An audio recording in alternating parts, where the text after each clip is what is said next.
मोजां मोनदों बिराद गोजोनदों नोंसिनि अननाय मोनना गासिबो मानसिफ्रानो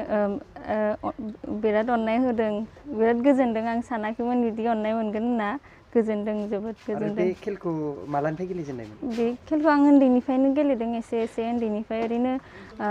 आंनि बिफा बुद्धेश्वर बसुमतारी आफाजों ओरैनो एसे उन्दैयाव ओरैनो गेलेयोमोन ओमफ्राय लासै क्लास 10 निफ्राय आं मेन कम्पिटिशन थांजेननाया क्लास 10 निफ्राय 2015 निफ्राय 2015-16 आव आं स्कुल नेशनेल गेलेदोंमोन बिनि उनाव इउनिभार्सिटि गेलेदों कलेजावबो गेलेदों ओमफ्राय दा लेटेस्टआ बेनो आरो आंना इन्ड' नेपाल इनभिटेशनेल चेम्पियनशिपआ बेनो। दा उनाव मा सानदों? उनाव आं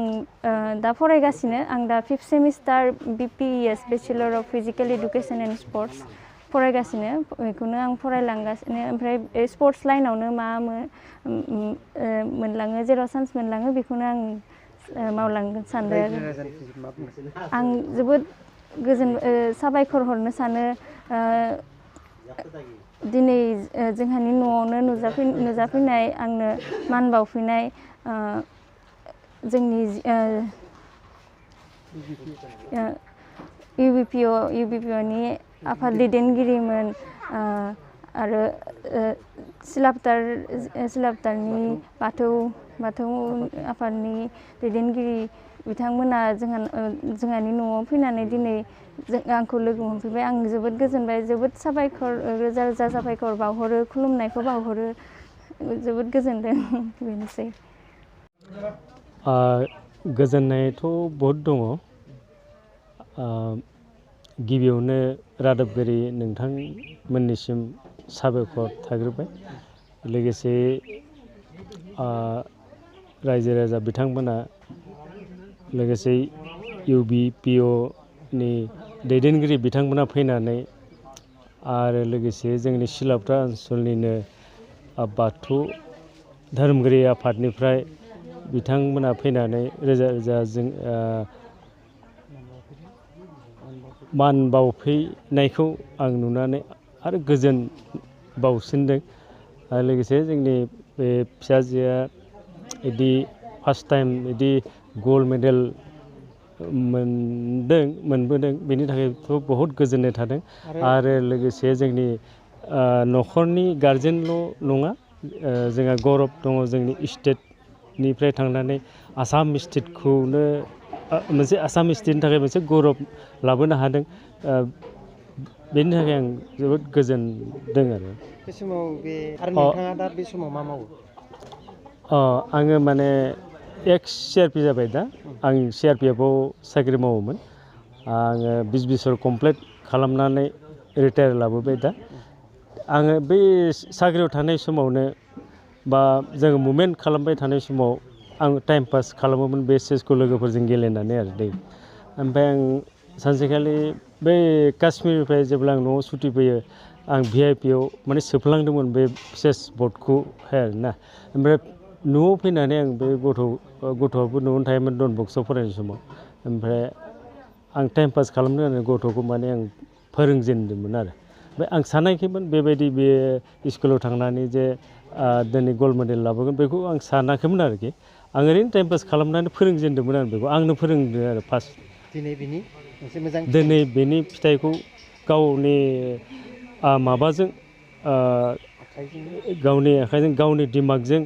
गावनि नाजानायजों बेखौ दिनै फिथाइखौ लाबोनायनि थाखाय जोबोद गोजोननाय मोनदों। ধন্যবাদ।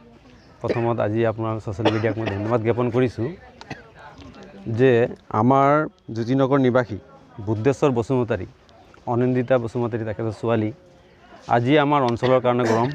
গৌৰৱ কৰিছোঁ আমি তাই আমাৰ অসম ৰাজ্যৰ ধেমাজি জিলাৰ চিলাপথাৰ 4 নম্বৰ ৱাৰ্ডৰ গৌৰৱ কৰি আনিছে যি আজি চেছ বৰ্ডৰ যোগেদি খেলৰ যোগেদি আমাৰ অঞ্চললৈ গৌৰৱ কৰি আনিছে তাৰ কাৰণে আমি আজি গৌৰৱান্বিত কৰিছোঁ তেখেতক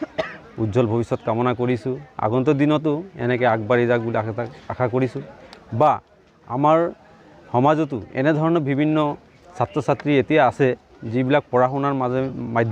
মাজেদিও আৰু কিবা কিবিৰ লগত ইহঁতে ইণ্টাৰেষ্টেড আছে সেইখিনিকো গাৰ্জিয়ান বা পৰিয়ালবৰ্গক মই জনাইছোঁ যে আপোনালোকে আপোনাৰ ল'ৰা ছোৱালীৰ পঢ়া লিখাৰ মাধ্যমেদি ইহঁতে যদি আকৌ গেমছ হওক ডান্স হওক কিবা কিবি যদি ইণ্টাৰেষ্টেড আছে এওঁলোকৰ নিজৰ প্ৰতিভাটো আগবঢ়াই লৈ যাবৰ কাৰণে এওঁলোকক সুবিধা প্ৰদান কৰক। আজি যি অনিন্দিতাই গৌৰৱ কঢ়িয়াই আনিছে আমাৰ অঞ্চলৰ কাৰণে, আমাৰ চিলাপথাৰ অঞ্চল হওক, জ্যোতিনগৰ অঞ্চল হওক, অমৃতপুৰ অঞ্চল হওক বা 4 নম্বৰ ৱাৰ্ডৰ কাৰণে, এনেকৈ ধৰণে কিজানো আপোনাৰ সন্তানৰ কালি পৰহি কিবা এটা ভাল ধৰণে কাম কৰিব পাৰে, তেওঁলোকক সুবিধা প্ৰদান কৰিব। আৰু আজি আমি অনিন্দিতাক আন্তৰিকভাৱে চিলাপথাৰ 4 নম্বৰ ৱাৰ্ড হৈ আমি সকলো ৰাইজতে হওক আন্তৰিক শুভেচ্ছা জ্ঞাপন কৰিছোঁ, তেখেতৰ উজ্জ্বল ভৱিষ্যত কামনা কৰিছোঁ। जोङो चिफ सारमोनजों बा इएमफोरजों स्पर्ट्सनि डिपार्टमेन्टजों जोङो रायज्लायनानै मा मोनसे सुबिदा खालामना होनो हायो बिथांमोननि थाखाय जों सुबिदा बानायनो थाखाय जोङो खावलायगोन। मानगोनां अनिन्दिता बसुमतारी अनजालि फिसानि बरायनि सानाव नुजाफैनो हानाय खौरां लांगिरि आरो लोगोसे रायजो राजा जों अनिन्दितानि दिनै बराय सानाव फैनायाव जोंहा अनिन्दितानि गेलेनायाव देरहाबोनो हानायनि थाखाय जों जोबोर खुसि। बेनि थाखाय जों दिनै अनिन्दिता अनजालि फिसाखौ जोङो आरनाय गांसेजों जिल्ला बोखावजायै लखिमपुर जिल्ला बाथौनिफ्राय आरो सिलापथार बियाब आइजो अनसायनि जानानै नुजाफैदों। बेनि थाखायनो आं फंनैसो अनिन्दितानि जानानै बरायनो नागिरदों। बेवहाय आंनि माबाफोर गोरोन्थि जानो हागौ, आं निमाहा बिखाबाय। जाहाथे इयुन जोलैयाव जोंनि ओनसोलनि बा जोंनि रायजो राजानि मोजांखौ आरो बिदिनो देरहानानै मोजां लाबोगोन, बेखिनिखौनो आं अनिन्दिता अनजालि फिसानि थाखाय फरायनानै आं बेखिनिखौनो सुंद' बुंनानै आंनि बुंनायखौ